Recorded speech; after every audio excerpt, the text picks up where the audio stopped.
All right, we are saving the last chapter and opening a new one. Emma, Volume 2, Chapter 11.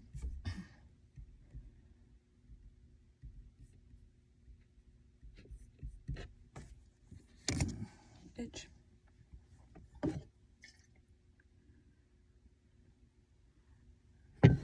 Hopefully this chapter is as short as the one before, because that was nice. Welcome to Bite at a Time Books, where we read you your favorite classics one bite at a time.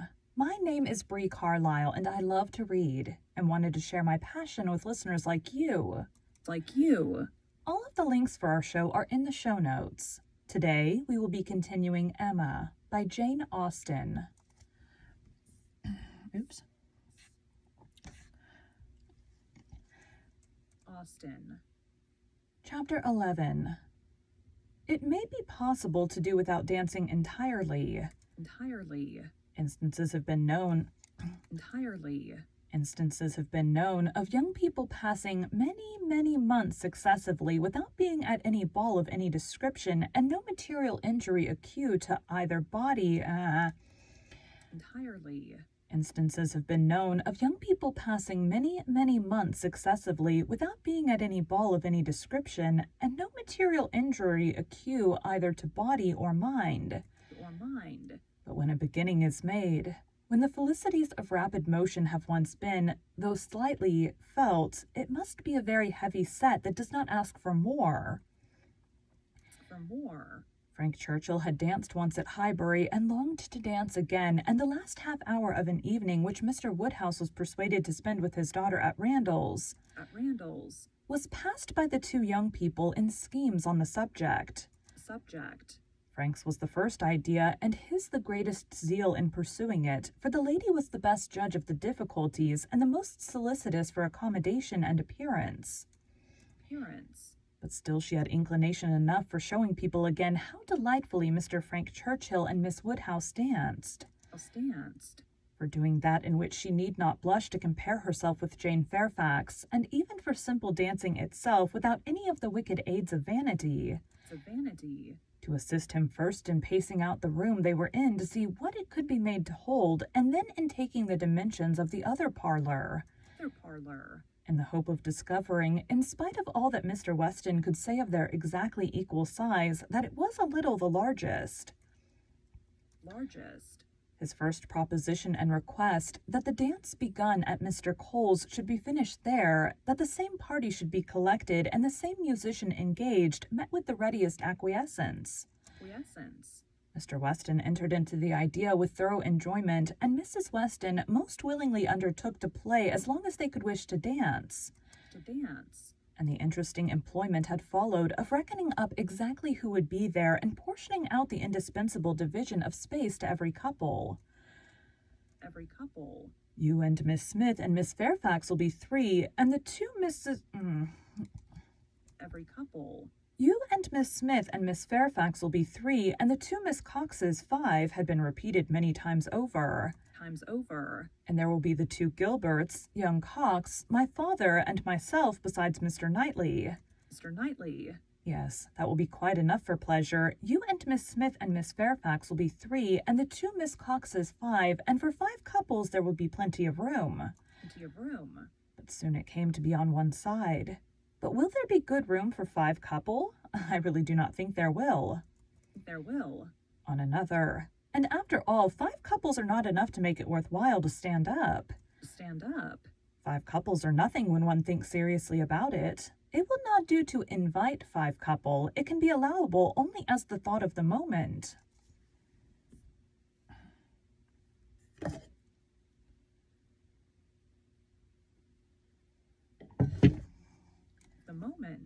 Somebody said that Miss Gilbert was expected at her brother's and must be invited with the rest.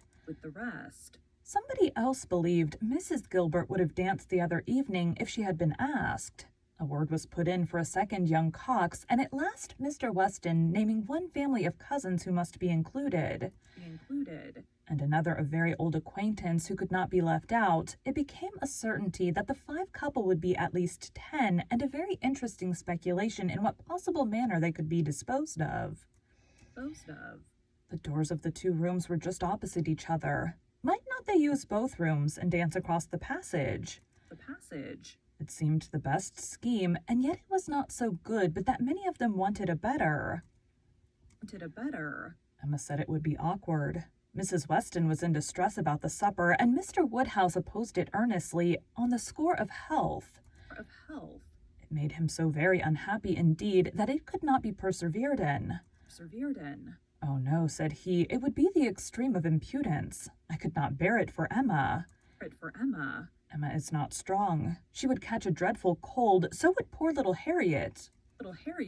So you would all. Mrs. Weston, you would be quite laid up. Do not let them talk of such a wild thing. Pray do not let them talk of it. That young man, speaking lower, is very thoughtless. Do not tell his father, but that young man is not quite the thing. He has been opening the doors very often this evening and keeping them open very inconsiderately. He does not think of the draught. I do not mean to set you against him, but indeed he is not quite the thing. Hers tickling my chin. Mrs. Weston was sorry for such a charge. She knew the importance of it and said everything in her power to do it away.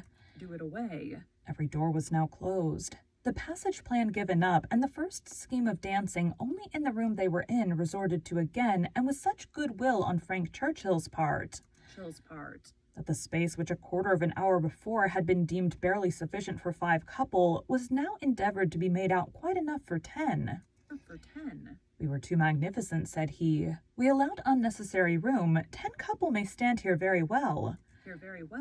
Emma demurred. It would be a crowd, a sad crowd, and what could be worse than dancing without space to turn in? Very true, he gravely replied. It was very bad. But still he went on measuring, and still he ended with, I think there will be very tolerable room for 10 couple. No, said she, you are quite unreasonable. It would be dreadful to be standing so close. Nothing can be farther from pleasure than to be dancing in a crowd, and a crowd in a little room. There's no denying it, he replied. I agree with you exactly. A crowd in a little room, Miss Woodhouse. You have the art of giving pictures in a few words. Exquisite. Quite exquisite. Still, however, having proceeded so far, one is unwilling to give the matter up. It would be a disappointment to my father, and altogether, I do not know that, I am rather of opinion that 10 couple might stand here very well.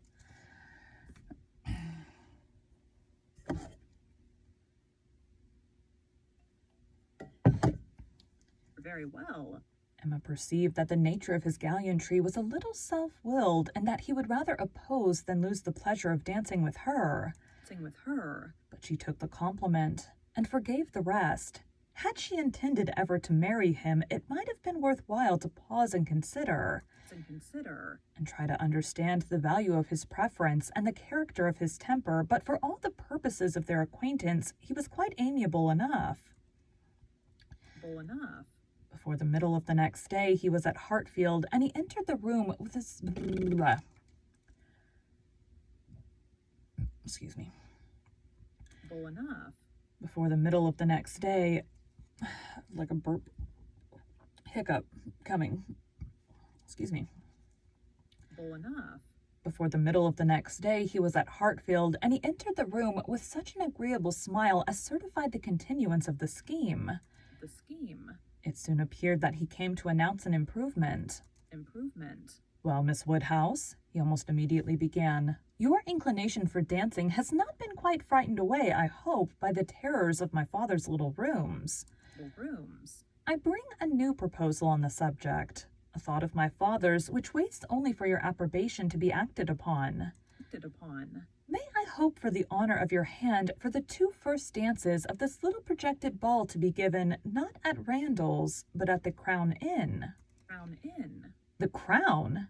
Yes, if you and Mr. Woodhouse see no objection, and I trust you cannot. My father hopes his friends will be so kind as to visit him there. Better accommodations he can promise them, and not a less grateful welcome than at Randall's. It is his own idea. Mrs. Weston sees no objection to it, provided you are satisfied. This is what we all feel. Oh, you were perfectly right. 10 couple in either of the Randalls' rooms would have been Y'all feel. Oh, you were perfectly right. 10 couple in either of the Randalls' rooms would have been insufferable. Dreadful. Dreadful. I felt how right you were the whole time, but was too anxious for securing anything to like to yield. Is not it a good exchange? You consent. I hope you consent. You consent. It appears to me a plan that nobody can object to if Mr. and Mrs. Weston do not. Do not. I think it admirable, and as far as I can answer for myself, shall be most happy. Most happy. It seems the only improvement that could be. Papa, do you not think it an excellent improvement? Improvement? She was obliged to repeat and explain it before it was fully comprehended, and then being quite new, further representations were necessary to make it acceptable.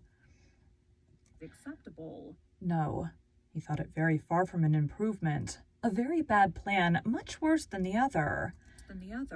A room at an inn was always damp and dangerous, never properly aired or fit to be inhabited. If they must dance, they had better dance at Randalls. He had never been in the room at the Crown in his life, did not know the people who kept it by sight. Oh no, a very bad plan. They would catch worse colds at the Crown than anywhere. I was going to observe, sir, said Frank Churchill, that one of the great recommendations of this change would be the very little danger of anybody's catching cold. So much less danger at the Crown than Catching cold. So much less danger at the Crown than at Randalls. Mr. Perry might have reason to regret the alteration, but nobody else could. Sir, said Mr. Woodhouse rather warmly, you are very much mistaken if you suppose Mr. Perry to be that sort of character. Mr. Perry is extremely concerned when any of us are ill, but I do not understand how the room at the Crown can be safer for you than your father's house. From the very circumstance of it being larger, sir. We shall have no occasion to open the windows at all, not once the whole evening. And it is that dreadful habit of opening the windows, letting in cold air upon heated bodies, which, as you well know, sir, does the mischief.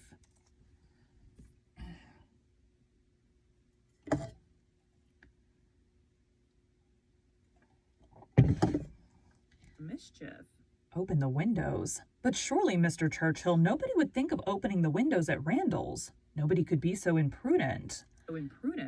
I never heard of such a thing. Dancing with open windows? I am sure neither your father nor Mrs. Weston, poor Miss Taylor that was, would suffer it. Ah, sir, but a thoughtless young person will sometimes step behind a window curtain and throw up a sash without its being suspected. I have often known it done myself.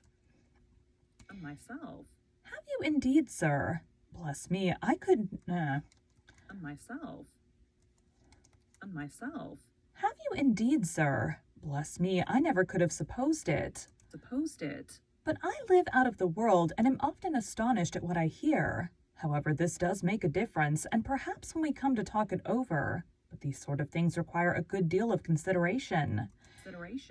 One cannot resolve upon them in a hurry. If Mr. and Mrs. Weston will be so obliging as to call here one morning, we may talk it over and see what can be done.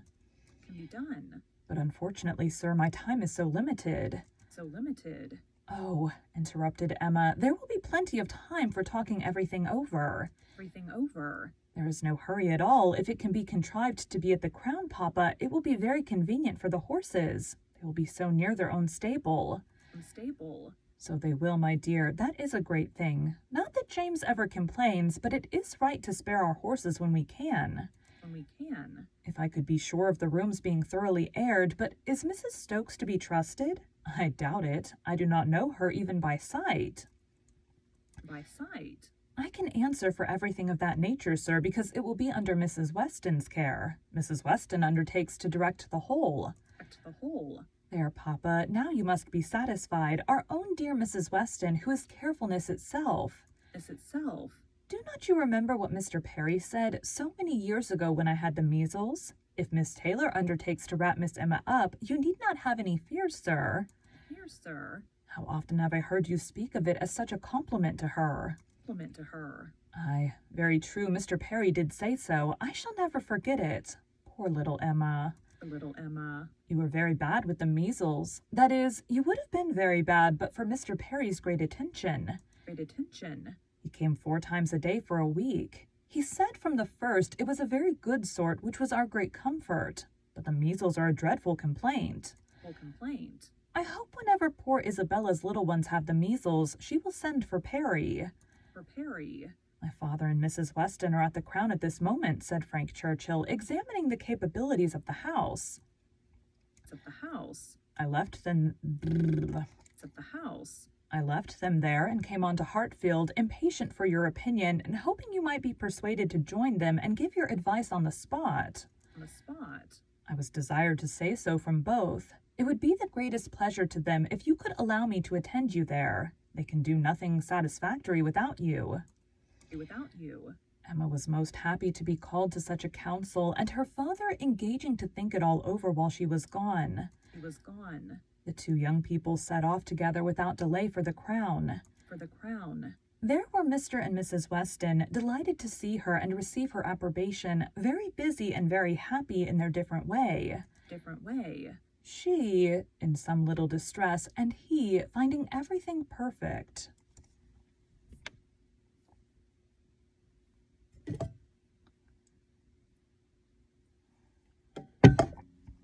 Perfect. Emma, said she, this paper is worse than I expected. Look, in places you see it is dreadfully dirty, and the wainscot is more yellow and forlorn than anything I could have imagined. Imagined. My dear, you are being... Imagined. My dear, you are too particular, said her husband. What does all that signify? You will see nothing of it by candlelight. It was... By candlelight. It will be as clean as Randall's by candlelight. We never see anything of it on our club nights. Club nights. The ladies here probably exchanged looks, which meant men never know when things are dirty or not, and the gentlemen perhaps thought each to himself, women will have their little nonsenses and needless cares.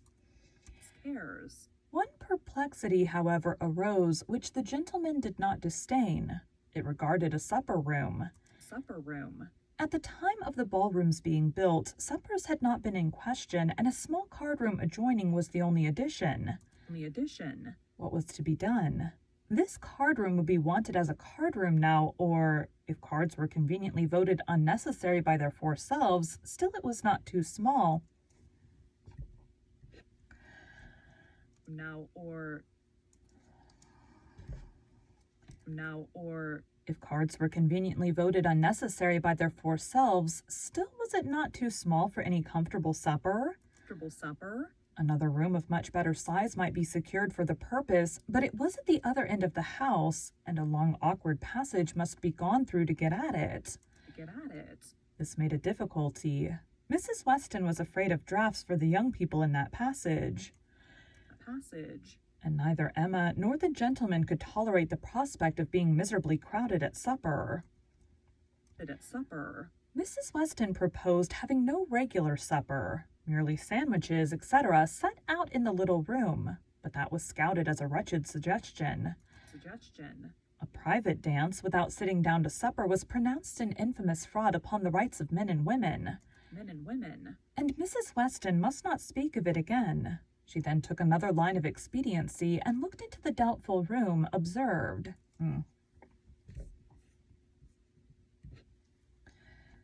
Give it again. She then took another line of expediency and looking into the doubtful room, observed. I do not think it is so very small. We shall not be many, you know. And Mr. Weston at the same time, walking briskly with long steps through the passage, was calling out. You talk a great deal of the length of this passage, my dear. It is a mere nothing after all, and not the least draught from the stairs. I wish, said Mrs. Weston, one could know which arrangement our guests in general would like best. To do what would be most generally pleasing must be our object, if one could but tell what that would be. Yes, very true, cried Frank, very true. You want your neighbors' opinions. I do not wonder at you. If one could ascertain what the chief of them, the Coles, for instance, they are not far off. Shall I call upon them? Or Miss Bates? She is still nearer, and I do not know whether Miss Bates is not as likely to understand the inclinations of the rest of the people as anybody. I think we do want a larger council. Suppose I go and invite Miss Bates to join us. Well, if you please, said Mrs. Weston, rather hesitating, if you think she will be of any use. Any use? You will get nothing to the purpose from Miss Bates, said Emma. She will be all delight and gratitude, but she will tell you nothing. Nothing. She will not even listen to your questions. I see no advantage in consulting Miss Bates. I'm gonna have to put my hair up after this. A hat. Miss Bates. But she is so amusing, so extremely amusing. I am very fond of hearing Miss Bates talk, and I need not bring the whole family, you know. Here Mr. Weston joined them, and on hearing what was proposed, gave it his decided approbation. Aye, do, Frank, go and fetch Miss Bates, and let us end the matter at once. She will enjoy the scheme, I am sure. And I do not know a proper person for showing us how to do away difficulties. Fetch Miss Bates. We are growing a little too nice. She is standing lesson of how to be happy. But fetch them both. Invite them both. Both, sir? Can the old lady? The old lady? No, the young lady, to be sure. I shall think you a great blockhead, Frank, if you bring the aunt without the niece. Oh, I beg your pardon, sir. I did not immediately recollect. Undoubtedly, if you wish it, I will endeavor to persuade them both. And away he ran. Long before he reappeared, attending the short, neat, brisk-moving aunt and her elegant niece, Mrs. Weston, like a sweet-tempered woman and a good wife, had examined the passage again, and found the evils of it much less than she had supposed before. Indeed, very trifling, and here ended the difficulties of decision. All the rest, in speculation at least, was perfectly smooth. All the minor arrangements of table and chair, lights and music, tea and supper made themselves, or were left as mere trifles, to be settled at any time between Mrs. Weston and Mrs. Stokes. Everybody invited was certainly to come. Frank had already written to Enscombe to propose staying a few days beyond his fortnight, which could not possibly be refused, and a delightful dance it was to be. Most cordially, when Miss Bates arrived, Most cordially, when Miss Bates arrived, did she agree that it must. As a counselor she was not wanted, but as an approver, a much safer character, she was truly welcome. Her approbation at once general and minute, warm and incessant, could not but be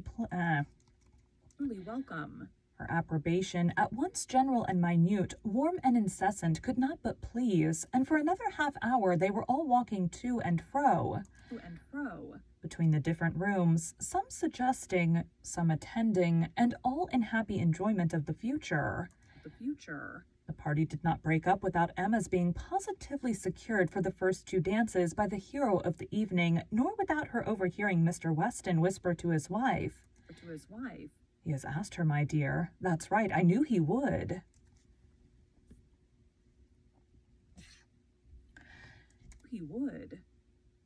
Thank you for joining